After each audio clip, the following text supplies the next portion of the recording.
ये अगर इस मुल्क का वजीर आजम बाहर निकल कर आकर लोगों को अंदर नफरतें फैलाने का काम कर रहा है तो आप अंदाजा लगाइए ये मुल्क कहां जा रहा है। और ऐसे सूरत हाल के अंदर हमारी सबकी ये जिम्मेदारी बन जाती है कि हम अपने अखलाक के जरिए, हम अपने आमाल के जरिए, हम अपने मजहब के जरिए गैरों के दिलों को जीतने का काम हमको करना है। दिल्ली मजलिस की जानिब से, अपनी जानिब से, हम सब की जानिब से खड़े होकर के भी उतना ही नजर आएगा जितना बैठ कर नजर आएगा। मैं आपसे गुजारिश बहुत शुक्रिया अदा करता हूँ अपने मेहमानान का। मैं आपसे माजरत इस बात के लिए भी चाहता हूँ कि मुझे यहाँ पर आने में इसलिए देरी हुई कि मैं समझता हूँ एक मुल्क से दूसरे मुल्क जाना आसान है, पार्लियामेंट से ओखला आना बड़ा मुश्किल है। मुझे जिस रास्ते से लाया गया वहां पर ऐसा ट्रैफिक जाम था कि गाड़ियां हिल नहीं रही थी, तो मुझे कहा गया कि थोड़ी देर पैदल चला जाए करके। तो मैं बोला चलिए पैदल चला जाए, तो थोड़ी देर पैदल मैं चला हूँ। मैंने खुद ने कहा कि चलिए अब गाड़ियां हिल नहीं रही है, मैं ही पैदल चलता हूँ। फिर जब काफी देर पैदल चले तो 3 पहिया रिक्शे में बिठाया गया। मैं रिक्शे में बैठा, फिर गाड़ी में बैठा, फिर गाड़ी में बैठकर यहाँ पर आया। तो मुझे ये समझ में आया कि हिंदुस्तान की इस मुल्क की राजधानी के अंदर सफर करना कितना आसान हो गया है कि एक इलाके से दूसरे इलाके में आने के लिए क्या क्या पापड़ बेलना पड़ रहा है। मुझे तो ऐसा करीम भाई ये लग रहा था कि आज ये ट्रैफिक जाम की साजिश का हिस्सा तो नहीं है, लेकिन मुझे बताया गया कि नहीं, ये हर रोज का एक मामूल है कि यहाँ पर ट्रैफिक जाम बहुत होते हैं। और इंशाल्लाह ये उम्मीद करिएगा कि जब मजलिस आ जाएगी यहाँ पर तो मजलिस सबसे पहले ये ट्रैफिक का मसला हल जरूर करिएगा। मैं आज इस बात से बहुत खुश हूं कि मजलिस ने पिछले 1 साल के अंदर जो भी काम किया है, जिसकी रिपोर्ट यहाँ पर करीम हफीज साहब ने पेश की है। देखिए आज दिल्ली में भी कहीं ना कहीं एक ऐसी चर्चा, ऐसी बातें सामने आ रही होगी कि पंजाब में ये हो गया है, उत्तर प्रदेश में ये हुआ है, दिल्ली में क्या होगा। अगर पंजाब में ये हुआ है, उत्तर प्रदेश के अंदर ये हुआ है, मैं तो महाराष्ट्र की सरकार को चुनौती देता हूं, इलेक्शन करके बताओ, तुम्हें दिखाएंगे कि मजलिस की ताकत क्या है। आंकड़े मायने नहीं रखते हैं। आपने देखा होगा पिछले कुछ दिनों के अंदर सिर्फ मजलिस ही महाराष्ट्र के अंदर चर्चा का मौजू बनी हुई है। उसकी वजह क्या है? एक ही सांसद है वहां पर पूरे महाराष्ट्र के अंदर, लेकिन ऐसा हमने एक बयान छोड़ डाले हैं कि अब शिवसेना वाले भी सड़क के ऊपर निकल आए हैं, कांग्रेस और राष्ट्रवादी वाले भी भागते फिर रहे हैं। मुझे ये पता चला कि लोकसभा के अंदर शिवसेना का एक भी जब सांसद मुझे नजर नहीं आ रहा तो मैंने कहा कि ये कहां गायब हो गए। तो पता चला कि उद्धव ठाकरे साहब ने उनसे कहा है कि इम्तियाज जलील ने जो बयान दिया है, लोगों तक जाओ, पार्लियामेंट में जाने की जरूरत नहीं है, लोगों के बीच में रहो और लोगों को समझाओ कि हमने अपना हिंदुत्व का मुद्दा छोड़ा नहीं है, हम कट्टर हिंदू है। अब बेचारे कांग्रेस और राष्ट्रवादी वाले परेशान हो गए, अब हम इसका जवाब क्या दे करके, क्योंकि सरकार तो बना लिए है। अब सरकार बनाकर उनकी पेचीदगियां इतनी ज्यादा बढ़ चुकी है। तो मेरा यही कहना है कि आपके पास आंकड़े कितने होते हैं ये मायने नहीं रखता।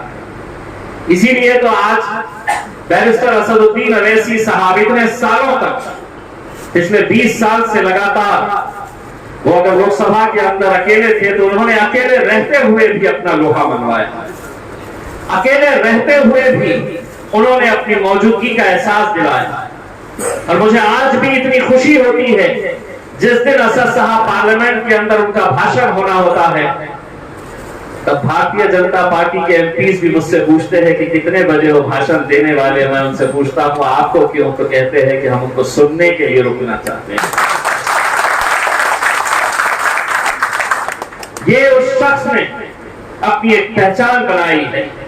मैं जो भी बोलूंगा आपको पसंद आए या ना आए, कितना ही कड़वा सच क्यों ना हो, लेकिन मैं सच बोलूंगा इस ऐवान के अंदर। और जैसा जावेद साहब ने बताया कि असद साहब को या मुझे 2 मिनट 3 मिनट 3.5 मिनट इससे ज्यादा का वक्त नहीं मिलता है, क्योंकि पार्लियामेंट का उसूल ये कहता है कि आपकी जितनी तादाद है उस हिसाब से आपको वक्त दिया जाएगा। हमारे 2 ही है तो कभी 2 मिनट मिलते हैं, 3 मिनट मिलते हैं, लेकिन कभी भी आप देख लीजिएगा जब भी खड़े रहते हैं वक्त जितना मिलता है उससे 3 गुना ज्यादा हम बोलते हैं, क्योंकि सुनने वाले भी चाहते हैं कि ये बोल जो रहे हैं वो सच बोल रहे हैं। इसीलिए आपको ये वक्त मिलता। इतनी मेहनत करिए कि आप आज मजलिस के लिए मेहनत कर रहे हैं, मजलिस का टिकट हासिल करने के लिए मेहनत कर रहे हैं। कल जब इलेक्शन आए तो आपकी मेहनत देखकर सिर्फ मजलिस ही नहीं बल्कि और 4 पार्टियां भी आपके दरवाजे पे, आपके चौखट के ऊपर आए और आपसे कहे कि तुम इलेक्शन हमारे टिकट के ऊपर लड़ो। कभी भी सियासत के अंदर मेहनत जाया नहीं जाती है, और उसकी जिंदा मिसाल अगर देखना है तो कभी महाराष्ट्र के अंदर ठीक है, एक मरतबा हम एमएलए चुनकर आ गए 2014 से 2019 के बीच। लोगों ने कहा कि नहीं, हमको मजलिस को जिताना है। लेकिन 2019 के अंदर जब एमपी का इलेक्शन लड़ने के लिए खड़े रहे तो जिस पूरे देश के अंदर नरेंद्र मोदी साहब की लहर चल रही थी, वहां पर औरंगाबाद के अंदर मजलिस की लहर चल रही थी। और ये इसलिए हुआ, एक एमपी जीतना कोई मामूली बात नहीं है। लोग जिंदगी गुजार देते हैं कॉर्पोरेटर बनने के लिए, काउंसिलर बनने के लिए, लेकिन एक एमपी अगर बनता तो किसी एक जात, एक धर्म या एक मजहब के ऊपर नहीं हम जीते हैं। कई सारे हमारे ऐसे हिंदू भाई थे, कई सारे ऐसे अलग अलग जात, धर्म और मजहब के लोग थे जिन्होंने ये कहा कि नहीं, 5 साल हमने इस शख्स को एमएलए की हैसियत से देखा है जिसने कभी ये देखा नहीं कि कौन सी जाति वाला, कौन से धर्म का, किस मजहब का आदमी उसके पास आ रहा है। जो भी गया वो खाली हाथ नहीं गया, जो भी आया काम लेकर हमने सबका काम किए। इसीलिए 2019 के अंदर जब खड़े रहे तो बहुत ज्यादा मेहनत करने की जरूरत नहीं थी। लोगों ने आजमा चुके थे। आप ऐसी मेहनत करो कि आपके पीछे बड़ी बड़ी पार्टियां दौड़नी चाहिए, बड़ी बड़ी पार्टियां आपके पीछे आनी चाहिए और आपसे इल्तिजा करनी चाहिए कि हम तुम्हें टिकट देते हैं, तुम हमारे टिकट से लड़ो, हमारी पार्टी से लड़ो। होगा, इख्तिलाफ रहते हैं, हर इंसान के काम करने का एक तरीका अलग होता है। मेरे काम करने का तरीका अलग होगा, कलीम साहब के काम करने का तरीका अलग होगा, असद साहब के काम करने का तरीका अलग होगा, लेकिन हमारी कोशिश, हमारा मकसद एक ही है। चाहे वो असद साहब का हो, इम्तियाज जलील का हो, कलीमुल हफीज साहब का हो या किसी का भी हो, कि हम मजलिस से मोहब्बत करते हैं और मजलिस को बढ़ाना हम चाहते हैं। यही मकसद हम सबका है। पर आप बुलाए नहीं गए हैं, आपको मजबूरन बिठाया नहीं गया है, आप अपनी मर्जी से बैठे हैं, क्योंकि आपकी कहीं ना कहीं अपने दिल के अंदर ये ख्वाहिश रखते हैं कि मुझे दिल्ली के अंदर मजलिस का परचम लहराना है। चौर गया था मजलिस के बारे में, मजलिस के बारे में हमारे अंदर एक खौफ पैदा किया गया था, एक डर बताया गया था कि मजलिस सुनकर आएगी तो ऐसा होगा वैसा होगा करके। कलीम साहब जब मैं चुनकर आया तो एक डॉक्टर्स का ग्रुप है, पूरे उसके अंदर नॉन मुस्लिम डॉक्टर्स थे। एक लेडी डॉक्टर और उसका शौहर, दोनों भी मियां बीवी डॉक्टर थे। वो सुबह से अपने ग्रुप के अंदर ये प्रार्थना कर रहे थे कि शिवसेना जीत कर आ जाए, एमआईएम अगर जीत कर आई तो हम औरंगाबाद में रह नहीं सकते हैं। ये डॉक्टर्स के ग्रुप के अंदर ये चर्चा चल रही थी। और जब असर के वक्त में मैं 5000 वोट से पीछे हो गया तो उन्होंने खुशियां मनाना शुरू कर दी।